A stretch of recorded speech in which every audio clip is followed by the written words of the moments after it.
ये सब उन लौंडिया की वजह से हो रहा है। अरे भूल क्या हमरे सारे उपकार किसकी वजह से? उद्धव टोके की लौंडिया की वजह से, जो तुझे धोखा देकर किसी और के साथ चली गई। और अभी तो रुको, गोलगप्पे जैसा जाके जरा पहले बात कर, गोलगप्पे जैसा चेहरा बनाए। तो तुमने बहन का रिश्ता देना है मुझे। अरे बड़े खतरनाक लोग हैं। को बछड़ी ही आएगी, बछड़ा नहीं आएगा। हैं? ये क्या हो गया? ये क्या सुन रहा हूँ मैं?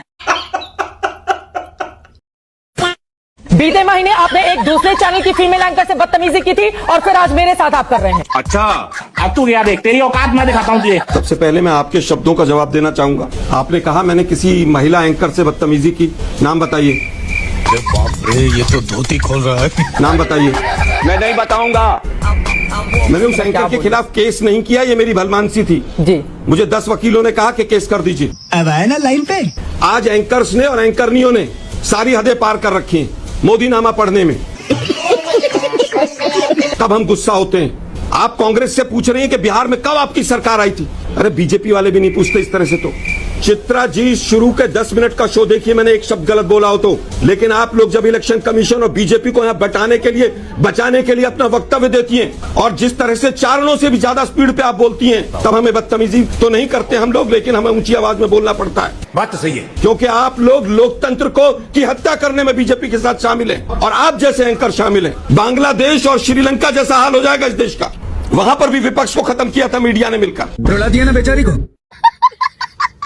मैं युवा विरोधी नहीं हो सकती क्योंकि मैं खुद युवा हूँ, समझे आप? और राहुल गांधी जैसे 55-60 साल की युवा नहीं।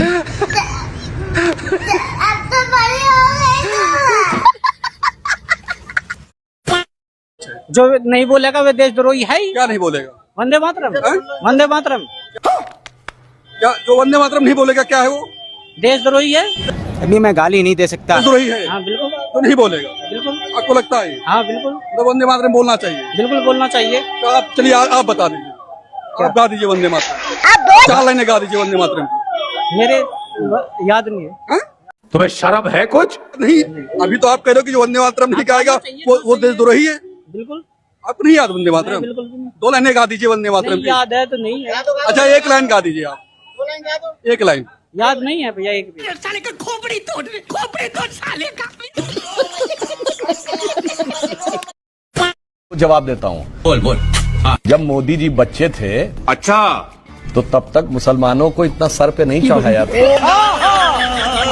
जब मोदी जी मगरमच्छ पकड़ते थे तब मुसलमान डरे हुए रहते थे। सेंटेंस बोला और ये आपको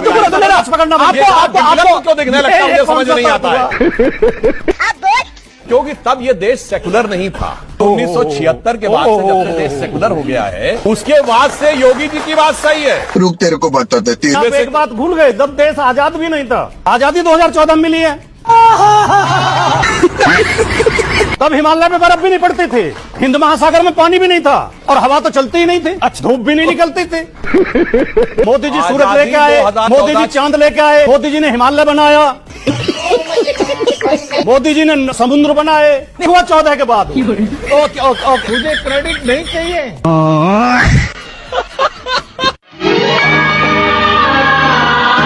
राजा, आप इसे जानते हैं क्या? अच्छी तरह से जानता हूँ। ये यहाँ काम करता है? जी हाँ, आप काम की बात करते हैं। मैंने इस जिंदगी में काम के पीछे इतना दीवाना इंसान आज तक नहीं देखा। 3 महीनों से काम कर रहा है, लेकिन 10 आदमियों का काम अकेला करता है। न जाने कौन सा जुनून सवार है इस पर, न जाने कौन सी दीवानगी है। जब भी पूछो अजीब सा जवाब देता है, बल्कि मैं तो ये कहूंगा अजीब सा शेर पड़ता है। न्यायेन राज्यम लवणेन भोज्यम। दिन अखंड भारत बनेगा। अखंड भारत बनेगा एक दिन। अखंड भारत में कितने देश हैं? ये फंस गया सीएम। एक मिनट भाई, अखंड भारत में कितने देश हैं? अखंड भारत में कितने देश हैं? कितने आप बताइए? हमको नहीं पता, आप बता रहे हो ना एक दिन अखंड भारत बनेगा। हाँ, अखंड भारत बनेगा। तो कितने देश मतलब मिलके बनेगा अखंड भारत? है डिप्रेशन। अखंड भारत मतलब क्या है? विश्व में 5वीं लड़ाई का भारत का। विश्व में डंका बज रहा है, अभी तो बज रहा है, लेकिन अखंड भारत मतलब क्या, हम समझ नहीं पा रहे हैं। अखंड भारत मतलब क्या? अखंड भारत। एक मिनट चाचा, एक मिनट भाई साहब। 146 देश 146 देश भाई साहब रुक जाओ तुम ना बोलो। 146 देश 146 राज्य में अभी लहरा रहा है, ठीक। और क्या कहते हैं, ये क्या है? अरे रुक जाओ बोलने दो भाई, बोलने दो। एक मिनट तो लेने के देने पड़ गए। और दुनिया जो ग्लोबल वार्मिंग की चिंता करती है ना, मैं गंगा आरती करा करके उनको सिखाता हूँ कि ग्लोबल वार्मिंग की समस्या का समाधान इन प्रकृति के प्रति भक्ति में है। वाह मोदी जी, वाह वाह। राष्ट्र निर्माण की बात करें, राष्ट्र निर्माण सुनो। अरे चुप, मैं इनके बीच में नहीं बोली, मैं प्रदीप भंडारी आपके बीच में नहीं बोली। राष्ट्र निर्माण सुनो, गंगा एक्सप्रेसवे बनाया था इन्होंने 36,000 करोड़ का, एक बारिश में ढह गया। कुछ नहीं बना है। अरे सुनिए अमीश भाई, हाईजैक होने देंगे क्या? बोले। अरे सड़कें तो हाईजैक कर ली, अब डिबेट में मत करो ना। अरे चुप रहो, अरे जवाब दो ना प्रदीप भंडारी, एक्सपोज हो रहे हो। 12,000 करोड़ का दिल्ली देहरादून हाईवे बनाया इन्होंने, वो भी बारिश में ढह गया। अब सुनो, इन्होंने महिलाओं की बात कर रहे हो। लो, तुम्हारे नाक के नीचे, तुम्हारी आंख के नीचे पर्चा 18 महिलाएं राजस्थान में, 18 गर्भवती महिलाएं मर गई। उनके अरे चुप रहो, क्या कह रहे हैं? वो मरी है, उनकी डेथ हुई है, और उनको कई महिलाओं को किडनी का डायलिसिस कराना पड़ा है। ये बिल्कुल सच्ची कहानी। आपका मंत्री वहां पर इतना इलॉजिकल बोलता है जितना कोई बोल नहीं सकता। उसको सैक करना चाहिए, आपको हटाना चाहिए तुरंत। वाह, थैंक यू अमीश भाई, आपने राजस्थान की महिलाओं की आवाज उठाई। दूसरा, दिल्ली की महिला मुख्यमंत्री की नाक के नीचे 700 करोड़ का घोटाला हो रहा है, और ये कह रहा है राष्ट्र निर्माण चल रहा है। भैया जान चल रही है, जो हम बोले वो झूठ, तुम बोलो जो सच। वाह वाह, खोपड़ी तोड़ साले का। वाह मीठा वाला घप घप मत किया करो, नौटंकी मत किया करो।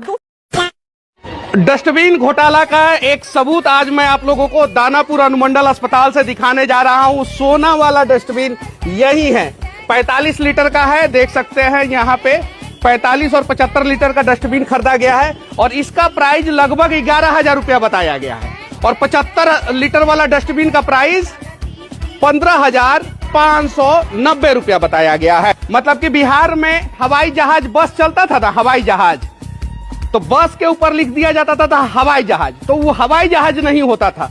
वैसे ही डस्टबिन पे लिख दिया गया है माइक्रोवेवेबल। माइक्रोवेवेबल है नहीं, ये सिंपल नॉर्मल डस्टबिन है, ये नॉर्मल। अब सोचिए, जहां पे सरकार डस्टबिन के नाम पे घोटाला कर जाए, डस्टबिन के नाम पे। ये कितने का डस्टबिन है? ये 11,000 रुपया का डस्टबिन है, 11,000 रुपया का, और सरकार के पास सफाई कर्मी को पैसा देने के लिए पैसा नहीं है। बेशर्मो, शर्म करो शर्म। आदरणीय हमारे प्रधानमंत्री जी, उनका कथन है, मेरा नहीं। 35 साल तक बेचारे ने भिक्षा मांग के अपना जीवन बिताया।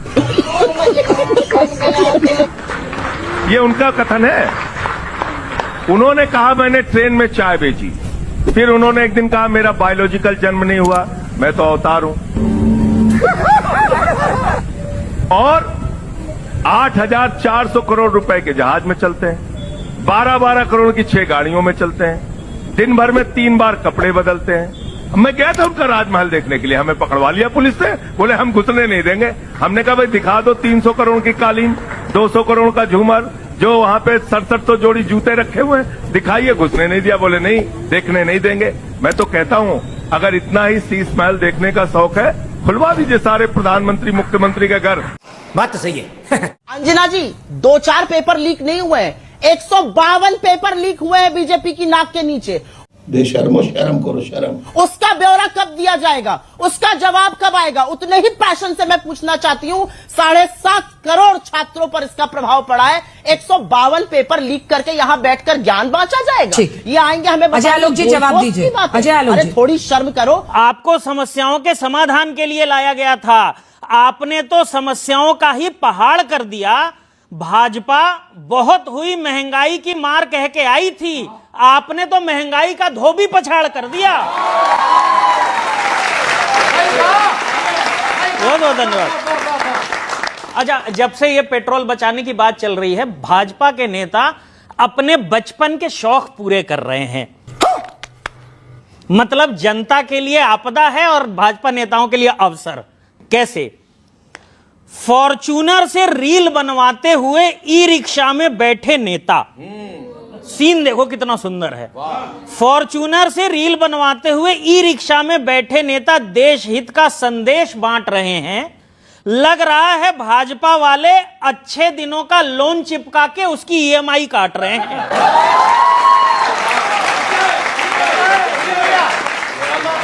और क्या, भाजपा जो कुछ कह रही है पहले खुद वो सब बातें अपनानी चाहिए। नहीं, जो त्याग करना है जनता से करवा लो, नेताओं की सुविधा पे आंच नहीं आनी चाहिए। ये बड़ी अच्छी बात कही है। आंच नहीं आनी चाहिए, लेकिन युवा इसके लिए सर जुगाड़ कर रहे हैं। कैसे कर रहे हैं, अंतिम लाइन में आपको बताता हूं। लगता है अब पब्लिक को भी जेन जी की तरह अपने प्रॉब्लम का बीड़ा खुद उठाना पड़ेगा। भाजपा को तो सिर्फ चुनाव की चिंता है, शायद अब कॉकरोच जनता पार्टी पर भरोसा जताना पड़ेगा।